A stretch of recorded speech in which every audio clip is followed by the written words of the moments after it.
You have learned that matter is made up of small particles called atoms. Atoms are very, very small. They are so small that they cannot be weighed individually, but it is possible to compare the masses of atoms. During the 19th century, various methods were used to obtain values for these relative masses of atoms. An accurate and reliable method for doing this was devised in 1919, using an instrument called the Mass Spectrometer. In this lesson, you are going to learn the basic operating principles of a simple mass spectrometer. You will also learn how a mass spectrometer can be used to detect the presence of isotopes and to determine their relative masses. Click on Activity 1 to begin the lesson. This is a diagram of a simple mass spectrometer. Click on Label to find out the names of the main parts of the mass spectrometer. Now click on Page 2.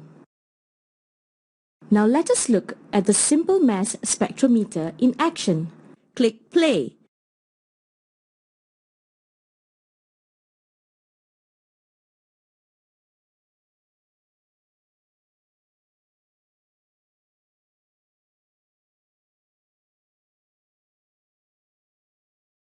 Atoms of an element are now entering the spectrometer.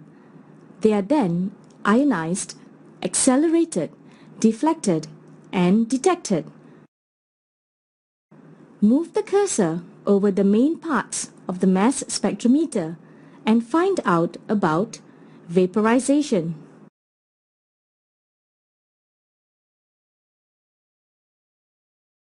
ionization,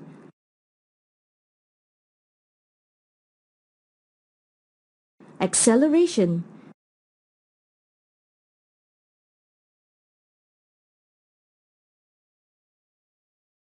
deflection,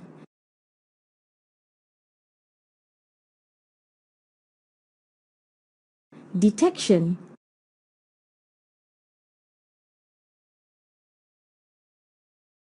and the vacuum pump.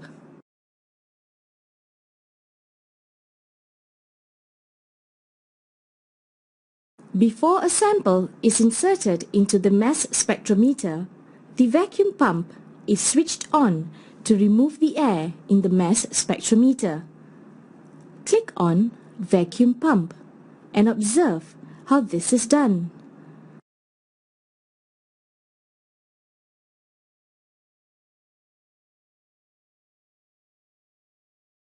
A low pressure is maintained in the mass spectrometer throughout the process. Try to figure out the reason for this after you have gone through all the processes that take place in the mass spectrometer.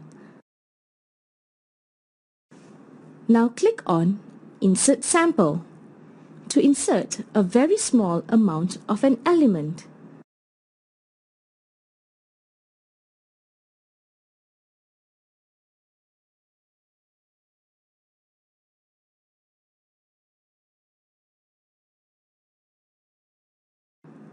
The sample is heated so that it becomes vaporized. Individual particles of the sample are now obtained. What is happening to these particles as they emerge from the vaporization chamber? Answer: they are being removed by the vacuum pump. The atoms or molecules entering the spectrometer must be converted into positive ions so that they will be attracted to negatively charged plates and not be removed by the vacuum pump. Click on the highlighted area.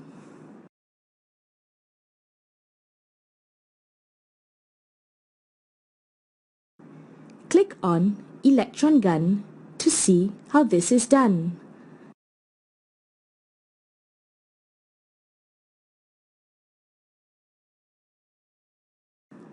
The electrically heated metal filament gives off a stream of fast-moving electrons. Observe what happens when a fast electron collides with an atom from the sample.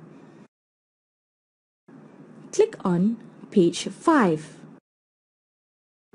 The equation shows how an electron gets removed from the atom of an element represented by the letter M. A singly charged positive ion is formed.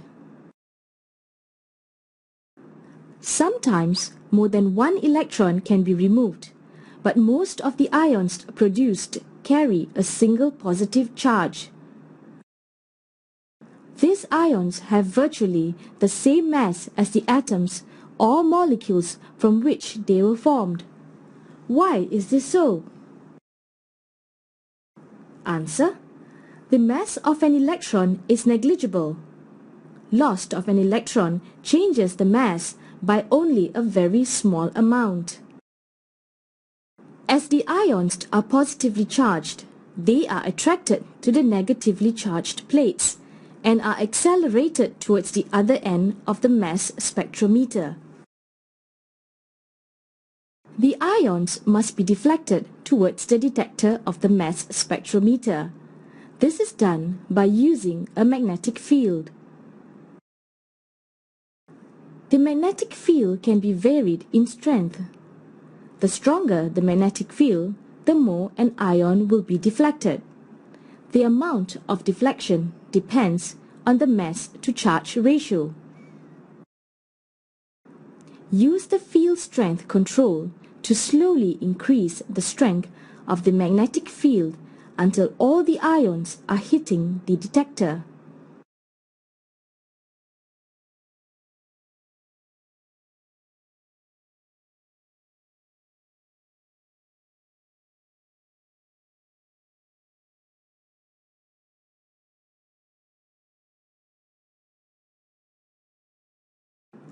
A signal is produced when an ion hits the detector.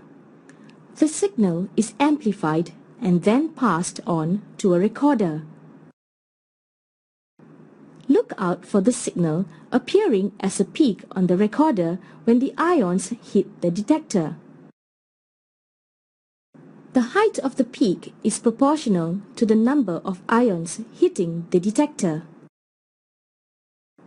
We have seen how a mass spectrometer detects the presence of an ion, but how does it compare the masses of atoms? Click on Insert Sample to introduce a sample containing 3 different types of atoms. Pink equals heavy, blue equals medium, and green equals light into the mass spectrometer.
Which ions should reach the detector first?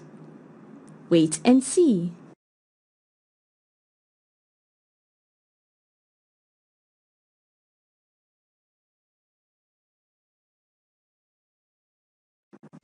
Answer: the lightest, green ion.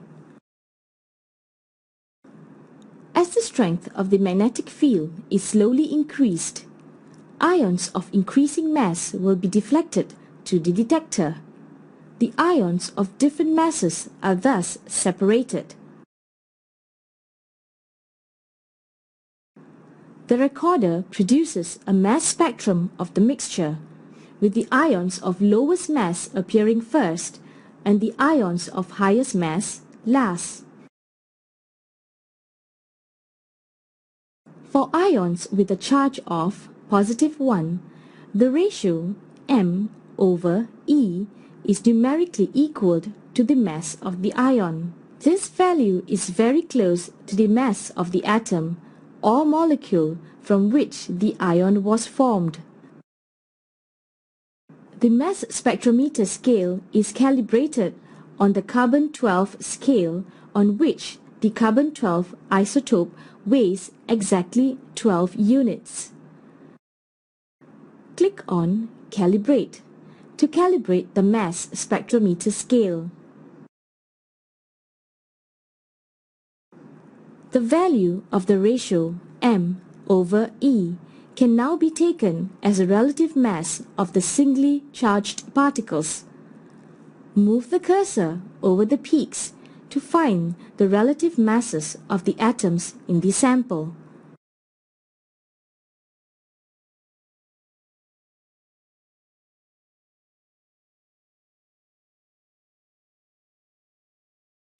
Use a data book to find out which elements were present in the mixture.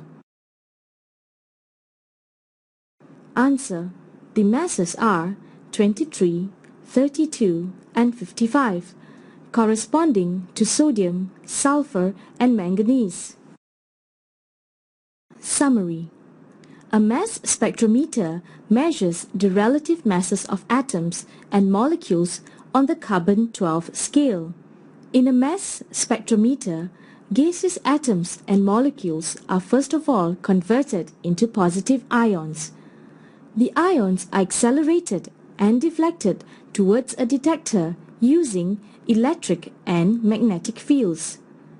The amount of deflection of ions depends on their mass to charge ratio. By varying the magnetic field, a mass spectrum of the ions present can be produced.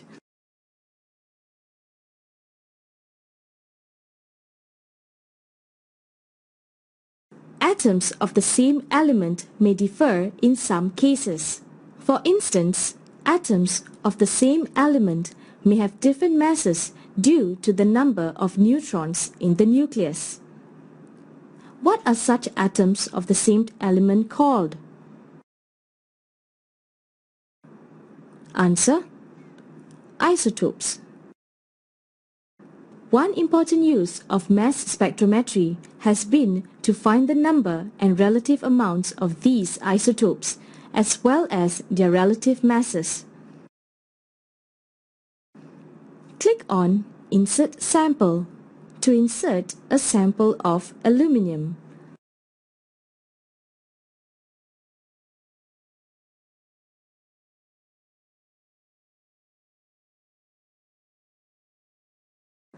How many peaks are there?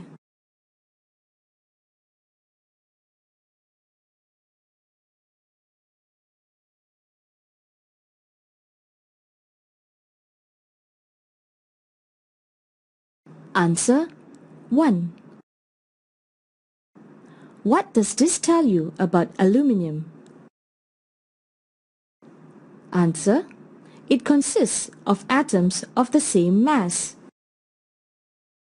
Now let us investigate another metal, copper.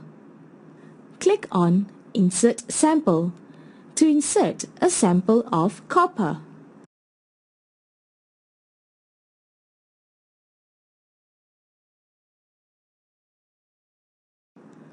How many peaks appear?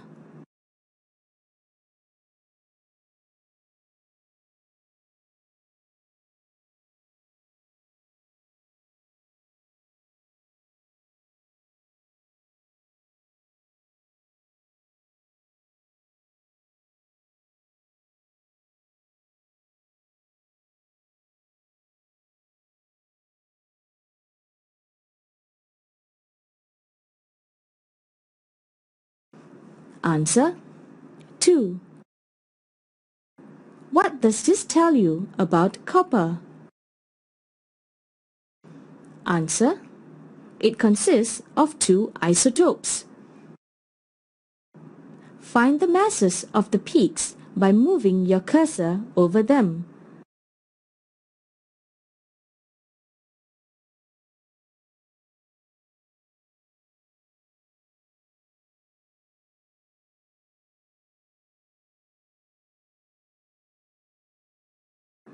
What do you think the nuclear numbers of the two isotopes will be? Answer: 63 and 65. The relative mass of an isotope based on the carbon-12 scale is called the relative isotopic mass.